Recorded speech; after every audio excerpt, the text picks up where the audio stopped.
Welcome to another episode of the Bulldog Broadcast with myself, your host, Dan Dickau, on the Field of 68 Media Network. Obviously, we are in the middle of the NCAA Tournament. We've got the Elite Eight set.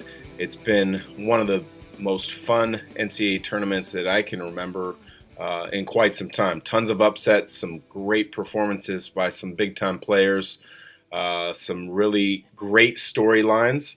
And of course, the Gonzaga Bulldogs keep rolling. 6 consecutive Sweet 16s, another Elite Eight. They've got a heck of a matchup against number 6 seed USC to get back to the Final Four. Thought we were going to do something a little bit different this week, so I got a little mailbox episode.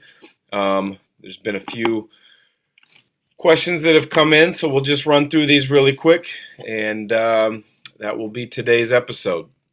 This one from Gary in Seattle. What's been your favorite moment of the NCAA tournament so far? Well, there's been quite a few favorite moments that I think have been pretty special to see and watch. Abilene Christian knocking off Texas was pretty incredible to see. I think Oral Roberts run to the Sweet 16 with Max Asmith and Kevin O'Banner was incredible to watch. They almost even knocked off Arkansas and got to the Elite Eight. Asmith had a shot at it at the buzzer. Looked good, just didn't quite go in. But I think for me, Oregon State's run has been the most fun to watch. Wayne Tinkle is a tremendous basketball coach. He's a really good person. I've enjoyed getting to know him over the last few years with a lot of my broadcast work. I find him as someone that always tells the truth, finds him as someone that cares about his players deeply, and it's showing in this NCAA tournament run. So it's been really fun to follow that. But also he's got some Spokane ties. I went to Ferris High School. He's connected to a lot of people closely in that Spokane community. So I think that's been my favorite storyline to watch. Jeff from Spokane. What makes Drew Timmons so good in your eyes? Well, first off, he's very skilled for a 6'10 big. He's got tremendous hands. He can catch almost anything. I mean, if you look at it, some of the plays that were made in pick and rolls with him and Nembhard yesterday. Yes, he comes up with a tremendous angle, sets the screen, rolls. Nembhard has to find him, but Timmy's catching the ball a lot of times in small pockets and small windows. He catches it easily. He doesn't bobble it, and then he's got the ability to finish quickly with either hand around the rim. And then I think the other thing that makes him great is his footwork. Both on the low block to be able to create and find angles against maybe a bigger player, a more athletic player, is great. But also in pick and roll situations, he has a short roll where guards maybe were converging and help side.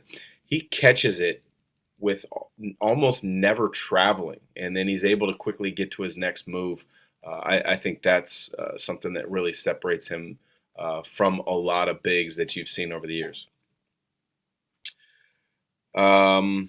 Here's another one from Coeur d'Alene this time. What have you seen the biggest growth in Corey Kisperts' game over the 4 years? Well, I think first off, tremendous growth as we've all seen in Corey's game. I think he came in as a freshman with a knack to make jump shots.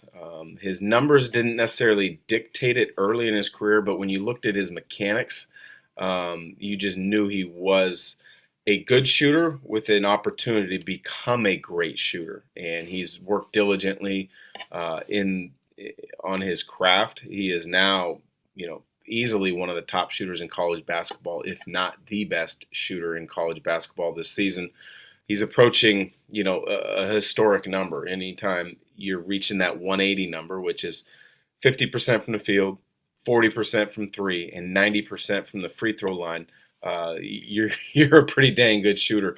And right now, he's easily eclipsing the 50, the 40, and he's hovering right at the 90 mark from the free throw line. So we'll see how he plays out the rest of the season for that. But I mean, it's pretty impressive. But I think the biggest thing about Kispert's game is defensively. he would get lost a lot early in his career. Now he's a lockdown defender. He does a great job keeping guys in front. He does a great job in help side rotations. But I also think that the thing that goes unsung with him is a lot of times he has to guard some bigs this year. So he's guarding anywhere from twos to fours quite a bit. And so you've got to know scouting report, you've got to know strengths and weaknesses, and then be able to apply it and get it done. And he's done that at a high level. And the last thing with him, with Corey Kispert, his leadership. Gonzaga always seems to have different leaders, and Corey's got to be towards the top of that list as far as leading guys and getting them going in the right direction. So those are some of the things I've seen with the growth in Kispert. A question from Minneapolis. Once I saw this came from Minneapolis, I kind of figured it was on Jalen Suggs, and it is. Do you think Jalen Suggs is the number one pick? I do not. I think he's going to be a tremendous player at the next level. I think he's probably a number 3, 4, or 5 pick, and I know Gonzaga fans aren't going to be happy with me for saying this, but what's the difference if you're the first, second, third pick or the fourth or fifth if you go to the right organization? I think the big thing for Jalen Suggs will be to go to the right organization, just like he made the decision to go to the right school in Gonzaga. Hopefully the right organization in the NBA chooses him to be able to allow him to have a successful NBA career, which I think he'll have. But a lot of it will be dictated by that team. What are the pieces around them? What is their style of play? Can they help enhance it earlier in his NBA career as opposed to giving him a longer ramp to find that success? But I would say Evan Mobley is the number one pick. I really like Cade Cunningham as well. But I mean, right there though, Jalen Suggs is at that level. I mean, anytime you're talking a top 5 pick, you're pretty darn good anyway. So I wouldn't complain too much about that. Does have a few things he's got to work on at the next level that obviously he knows, and I'm sure he's aware of. He's got to become more consistent in his jump shot. He's got to be a little bit more consistent with his decision making with the ball. But he makes up for those deficiencies by how hard he plays, by his defensive abilities, by his ability to make passes in tight windows, especially in transition, and his ability to finish through contact, whether it's in transition or in the half court. So he's been tremendous. It's been fun to follow him this year, watch his growth, and I think he's going to have a great NBA career. From LA, what do you see in this USC matchup? Well, I think this is a great USC team. The Mobley brothers, Evan Mobley, 7-footer, Isaiah Mobley, I believe 6'10".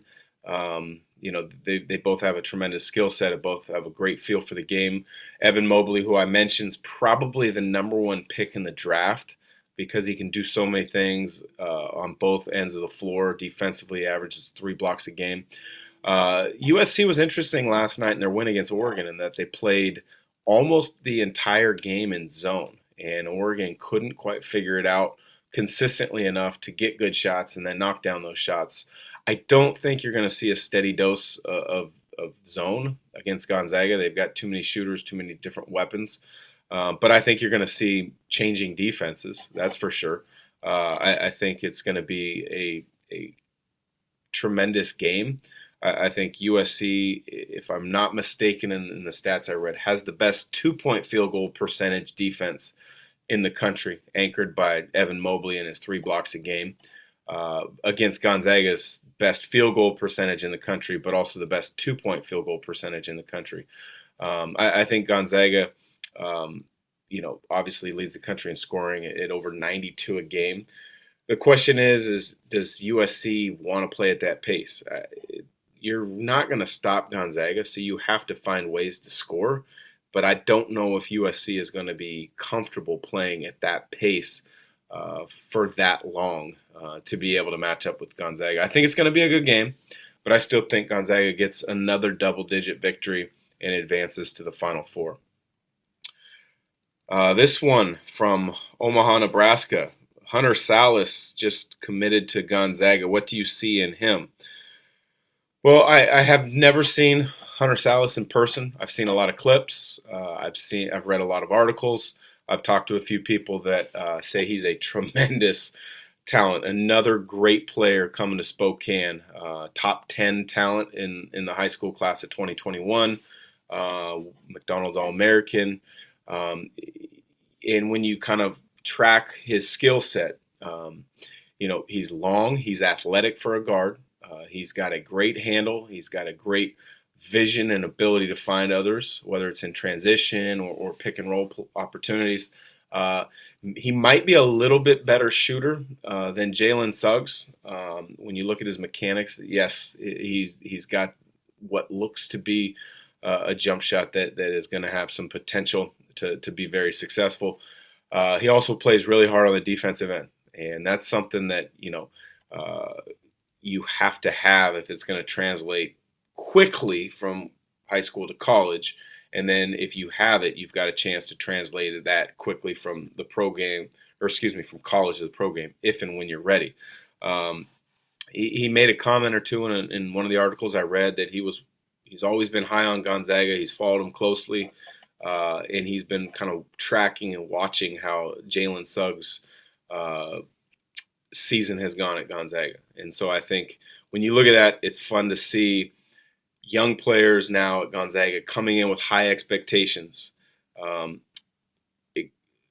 achieving and maybe overachieving some of those expectations or exceeding.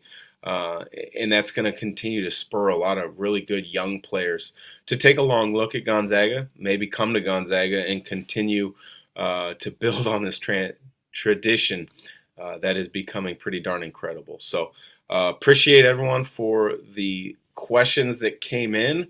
Hopefully I answered them in a way that you were hoping or thinking or wanting to know some of the insight that I had. So again, for the Bulldog broadcast on the Field of 68 Media Network, I'm your host, Dan Dickau. It's going to be a lot of fun watching this Elite Eight matchup against USC.